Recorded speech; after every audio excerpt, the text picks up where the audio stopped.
Good morning students.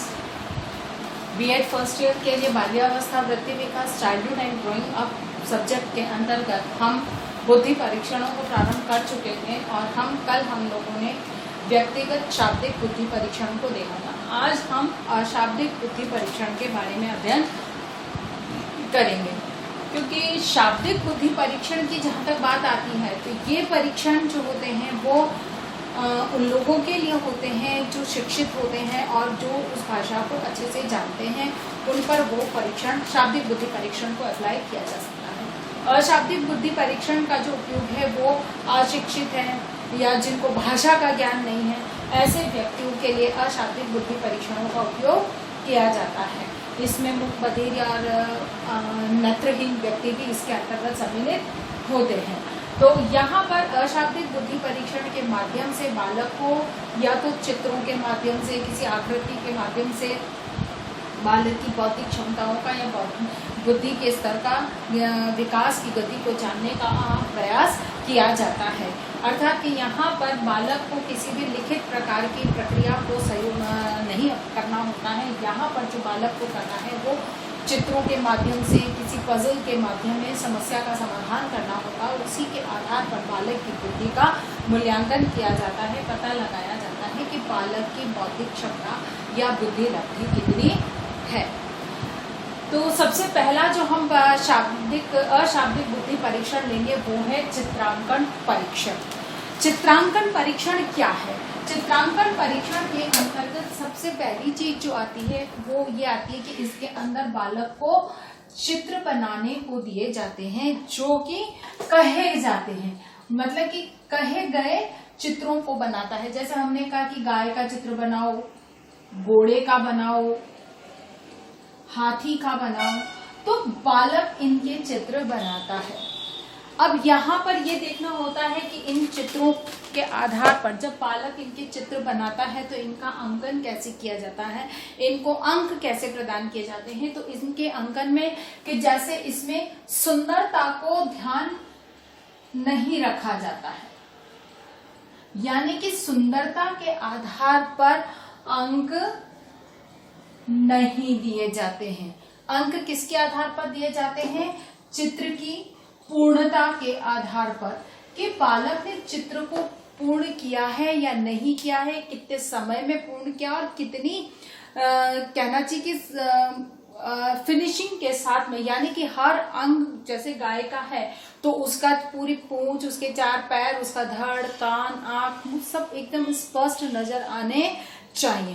भले ही चाहे वो बहुत सुंदर चित्र ना बना हो, लेकिन पूरा चित्र समझ में आने योग्य होना चाहिए। अच्छा, फिर बाद में इसके अंक का निर्धारण होता है कि कितने समय के अंतर्गत बालक ने उसको पूर्ण किया है। उसके आधार पर हम चित्रांकन जो परीक्षण है उसको करते हैं और इसके सुंदरता की अपेक्षा चित्र की पूर्ण करने पर अच्छा, इसमें चित्र के पूर्ण करने और संयोजन कि हर चीज का आपस में कितना तालमेल बनाकर, रंगों का तालमेल है, आकृति का तालमेल है, मतलब कि उसने कितनी अच्छी तरह से पूरे चित्र को संयोजित करते हुए निर्माण किया है। उसमें रंग भी आ जाएंगे कि रंगों का संयोजन बालक ने कैसा लिया है। अर्थात कि यहाँ पर चित्र के पूर्णता के आधार पर और उसके संयोजन के आधार पर चित्रांकन का परीक्षण किया जाता है और इसके आधार पर बालक की बुद्धि को नापा जाता है।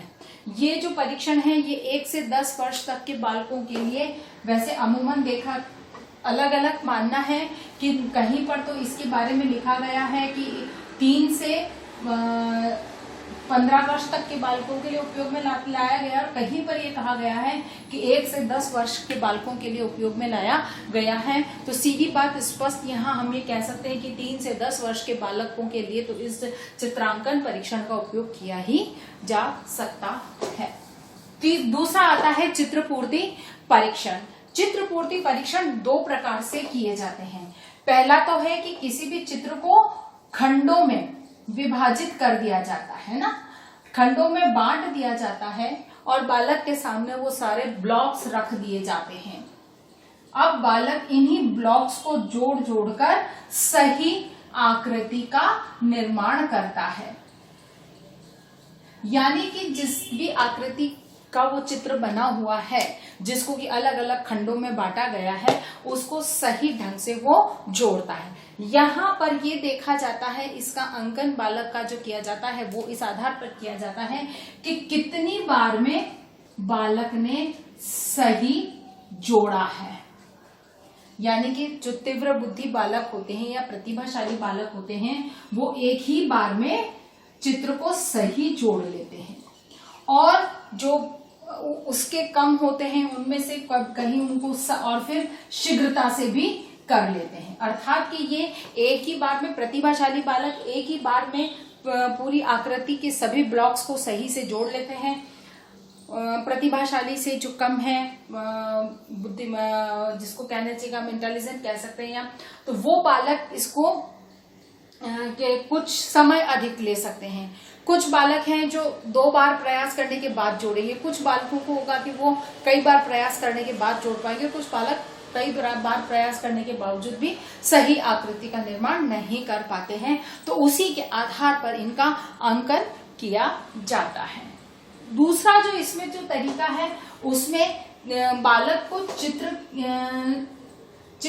के 15 कार्ड्स प्रस्तुत किए जाते हैं, और कार्ड के अंतर्गत चित्र का एक भाग गायब होता है, उसको हटा दिया जाता है, उसके अंदर प्रिंट नहीं किया जाता है। अब बालक को प्रत्येक 15 कार्ड दिखाए जाते हैं और बालक को कहा जाता है कि कौन सा भाग गायब है उसको बताएं।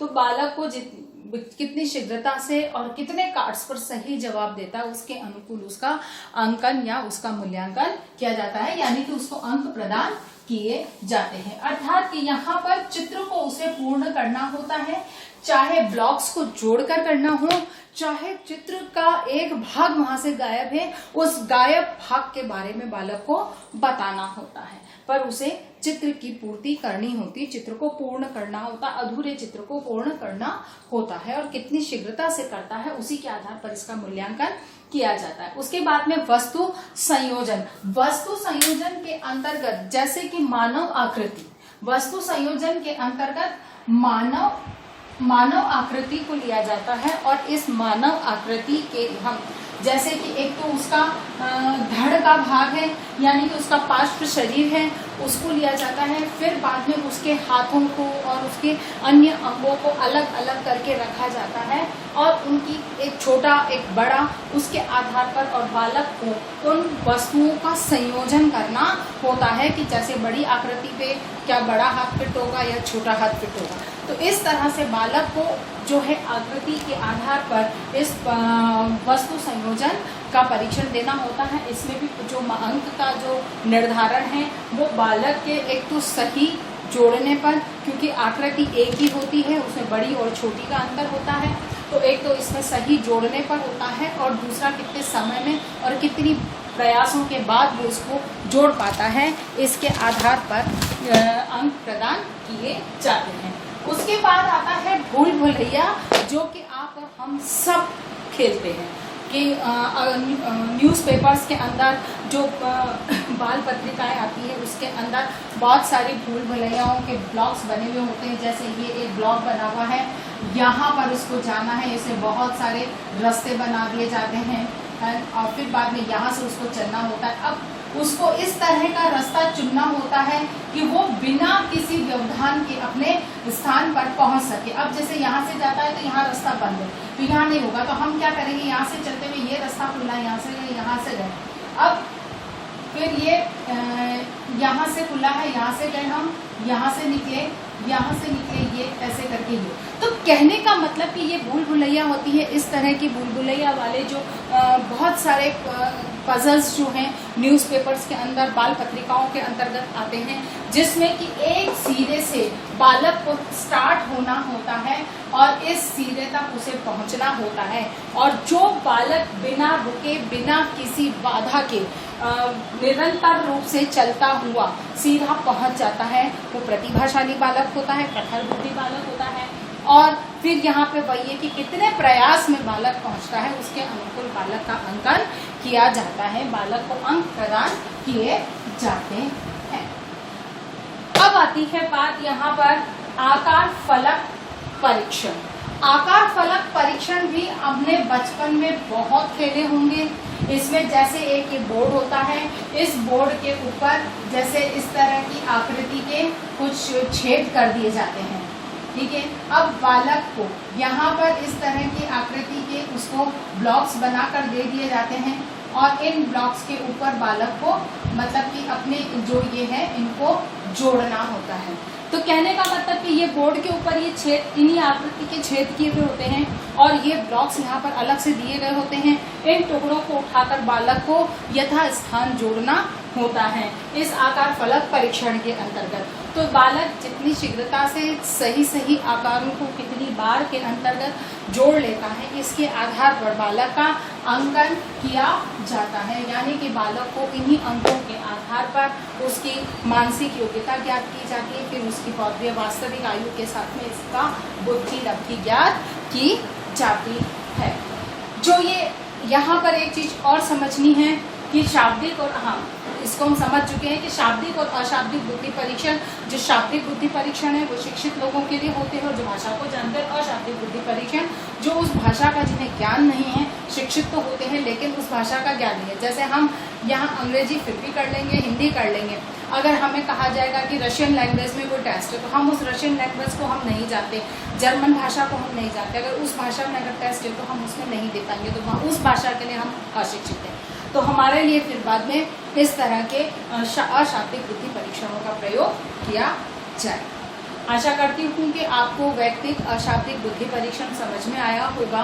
इसी के आधार पर आपको एक प्रश्न करना है कि वैयक्तिक अशाब्दिक बुद्धि परीक्षणों को स्पष्ट कीजिए। कल हम सामूहिक बुद्धि परीक्षणों के बारे में अध्ययन करेंगे और वैयक्तिक और सामूहिक बुद्धि परीक्षणों के अंतर को समझेंगे। अपनी बात को समाप्त करने से पहले मैं आप लोगों से एक निवेदन करना चाहूँगी। इस वैश्विक महामारी के इस समय में अपने आप को सुरक्षित रखने के लिए कुछ उपाय आपको निरंतर रूप से बताए जा रहे हैं। सबसे पहला है मुंह पर मास्क लगाकर आप घर से बाहर जब भी निकलें अपने मुंह को मास्क से या दुपट्टे से किसी कपड़े से पूरी तरह से बांध कर निकलें। और एक बात अवश्य ध्यान रखें कि मास्क को, ऐसा नहीं है कि एक ही मास्क को आप 2 या 3 दिन या दुपट्टा जो बांध कर निकल रहे हैं वो 2 या 3 दिन तक लगातार चला रहे हैं, ये आपके स्वास्थ्य के लिए हानिकारक है। इसीलिए डेली का आपको अपना मास्क धोना है या बदलना है। फिर बाद में जहाँ भी बाहर जाते हैं, बाहर से आपको निरंतर रूप से अपने हाथों को या तो सैनिटाइज करना है या साबुन से हाथ धोने हैं। साथ ही किसी से बातचीत करते हैं तो 6 इंच की दूरी अवश्य बनाए रखिए। सुरक्षित रहिए, अपने आप को सुरक्षित रखिए और महामारी से बचने के उपाय को अपनाते हुए अपने आप को सुरक्षित रखिए। धन्यवाद।